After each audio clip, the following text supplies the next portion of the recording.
আসসালামু আলাইকুম, কেমন আছেন সবাই? আশা করছি ভালো আছেন। আমরাও খুব ভালো আছি। আমি আপনাদের মাঝে আর একটা নতুন ভ্লগ নিয়ে চলে আসলাম। আর এই যে আমি সকাল সকাল আমি রান্নাঘরটা একটু ক্লিন করে নিচ্ছি। আর আমি কিছুক্ষণ পরেই আমি রান্নাবান্না শুরু করব, তাই আমি প্রথমেই রান্নাঘরটা আমি ক্লিন করে নিচ্ছি, তারপরে থালা বাসন আমি পরিষ্কার করে নেব। আর সমস্ত বাসি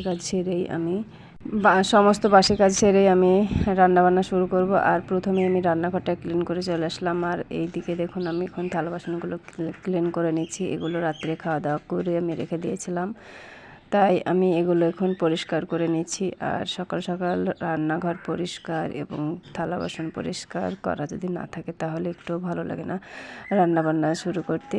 তাই আমি সবসময় চেষ্টা করি সকালে বাসি কাজ শেষ করে আমি রান্নাবান্না শুরু করি। এটা কিন্তু গ্রামের প্রত্যেক মেয়েদেরই এই কাজগুলো আগেই করে নিতে হয়।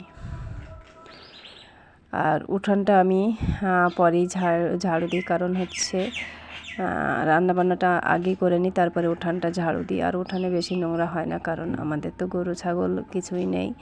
তাই আমি উঠানটা আমি দেরিতেই আমি ঝাড়ু দিই।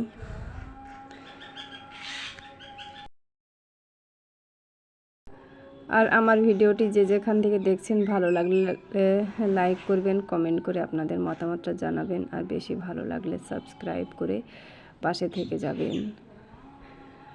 আর এদিকে আপনাদের সাথে কথা বলতে বলতে সমস্ত থালা বাসন আমি মেজে একটু ধুয়ে এই যে গামলার জলে আমি ঢেলে রেখেছি। এই গামলার জলে আমি ডুবিয়ে রেখেছি। ডুবিয়ে রাখলে থালা বাসনে যে সাবানের দাগগুলো থাকে সেগুলো দাগ হয়ে থাকে না, উঠে পড়ে। তাই আর তারপরে এই যে থালাগুলো এখন আমি তুলে নিচ্ছি।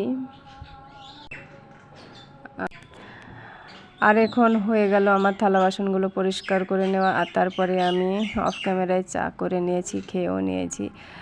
আর তারপরে আমি রান্নাবান্না শুরু করে দিয়েছি। আর এই যে দেখুন সবজি, এখানে পুঁই আছে, লাল কুমড়ো আছে, পেঁপে আছে আর আলু আছে।